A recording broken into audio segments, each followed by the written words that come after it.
दा जोंनियाव 1100टा पस्ट खालि दङ। बे 1100टा पस्ट खालिखौ सेंसन खालामनानै मानसिनो साख्रि होनो दाहाथों मोनसे पलिसिजों बिपि एबा सेन्ट्रेल सिलेक्सन बर्डनि एगेन्स्टै हाइकर्ट केस होदोंमोन। बे हाइकर्ट केसखौ जोङो नाङै नाङै थांनाय बाराव देरहानो हाबाय।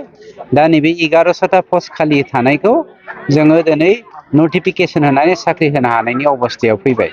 बिनि अनगायैबो मोनसे खोन्थाखौ नोंथांमोना साननानै नाय, जोङो फ्राय माने 900निख्रुइबो बांसिन टेट फोरोंगिरिफोर जायफ्रा माने रेगुलार नङामोन साख्रिया, बेखौ जोंनि दिनावसो रेगुलार खालामना होदों, जायखौ बिपि एबा खिफियाव गुजुआमोन। बिनि अनगायैबो 1999 मायथाइयाव जा अपारेशन ब्लेकबर्डनि गेजेरजों मा होनो साख्रि होनाय दङमोन, फोरोंगिरि साख्रि होनायफोर, बेखौ जोंनि काउन्सिलाव थानाय जेसेबां अबिबिफोर दङ, अपारेशन ब्लेकबर्डनिफ्राय मोननाय साख्रिफोर, बेफोरखौ जोङो दाखालि थांनायाव फोजोबबाय। सानैसो थालांदों, माखासे टेकनिकेल प्रब्लेमनि थाखाय बिथांमोनखौ होनो हायाखै, बेखौबो जों फोजोबगोन। गतिके जोंनियाव होनायनि बेलायाव, साख्रि होनायनि बेलायाव, मावनायनि बेलायाव जों माब्लाबाबो केरफिन खालामाखै। अपजिसनाथ' गोबां बुंखागोन। खोन्थाया बेनो, बिथांमोना गाव गावनि जाथि बंस'खौ होनायनि थाखाय बिराद धान्दा खालामोमोन। जोंनि दिनाव बिदि गैया।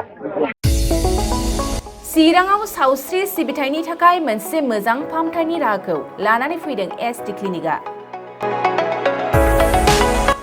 आथिखालाव सुबुंनि देहायाव नुजाथिबाय थानाय डायबिटिस बेरामनि थाखाय मोजां फाहामथाय होयो एसटि क्लिनिकआ।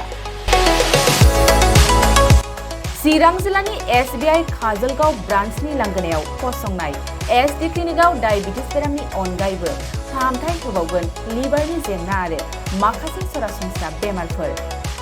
बे एसटि क्लिनिकआव डायबिटिस बेरामनि फाहामथायखौ होगोन जर'खा फाहामगिरि डक्टर समित देबा।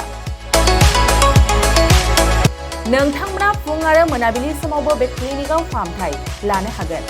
डक्टर, लेबरेटरि, मुलि, ECG सिबिथायनि खाबुफोरखौ बे एसटि क्लिनिकआव मोनजोबगोन।